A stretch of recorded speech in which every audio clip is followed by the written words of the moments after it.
Amigues, amics, espero i desitjo que estigueu bé. Aquests dies hauríem d'estar presentant la llibertat interior en moltes poblacions.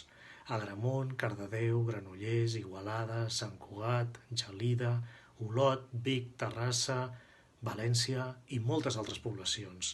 I la veritat és que em feia molta il·lusió, perquè és el moment en què com a escriptor us puc mirar als ulls, podem compartir opinions, ens podem abraçar, ens podem fer petons, és a dir, podem tenir el contacte humà, físic, que ara mateix no és possible degut a aquesta manca de llibertat exterior. Una cosa és la responsabilitat individual i col·lectiva tan necessària i l'altra és viure cada dia des de la por. Al llibre parlo de com viure cada dia amb més pau i amb més serenor, és a dir, escollir quina volem que sigui la nostra actitud davant una circumstància, per molt adversa que sigui aquesta circumstància. No ho dic jo, d'entrada, tot i que parlo també de la meva experiència, però ho han dit grans mestres al llarg de la història.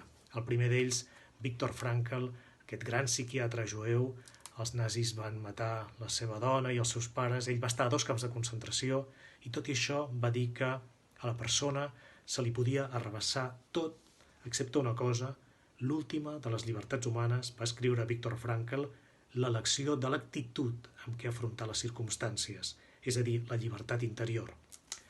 Cal un esforç, igual que cal un esforç durant el confinament per fer exercici o per practicar ioga, però dia rere dia, ara i aquí, en el moment present, és al nostre abast viure-ho tot amb menys por, amb menys angoixa, amb menys ansietat i amb més serenor, equanimitat i amb més pau interior. Això no vol dir que no hàgim de sentir por, al contrari, benvinguda sigui la por, gràcies a la por hem sobreviscut com a espècie. És normal que ens sentim, és normal que ens preocupem. Gràcies a la por no col·lapsem els serveis d'urgències dels hospitals. Per tant, benvinguda a la por. Una altra cosa és viure, però, tot el confinament amb por i amb preocupació. Aquesta pau, aquesta serenor, aquesta és la meva opinió, la podem trobar dins, no pas fora. Per tant, és fruit d'un treball interior. Si volem pau, no podem buscar aquesta pau mirant les notícies o sentint-les 24 hores al dia.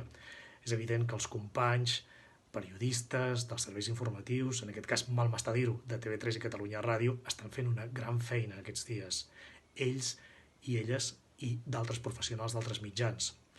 Però si estem tot el dia buscant notícies tranquil·litzadores o la pau o la serenor en els serveis informatius, no les trobarem. Fan la seva funció, és imprescindible, però allà no trobarem la pau ni la serenor, i menys quan en algunes rodes de premsa hi veiem militars que sembla que estiguin en guerra no se sap què, amb un to bel·licista. Per tant, aquí el treball a fer, i aquesta és la meva proposta, és interior. Acceptar aquestes emocions, els alts i baixos, que és lògic que sentim durant el dia, acceptar també la por, però connectar amb un fons o amb una essència que transcendeix aquesta por. I aquí comença la llibertat interior, que explico en el llibre, que m'esteu dient amb molts missatges que us està sent útil durant aquest període de confinament.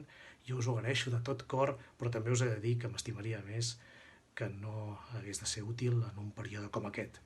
Espero i desitjo que tot plegat sigui només un parèntesi, que hi hagi més consciència col·lectiva després d'aquest període, que visquem totes i tots més des del ser que no pas del tenir, i que ens retrobem ben aviat.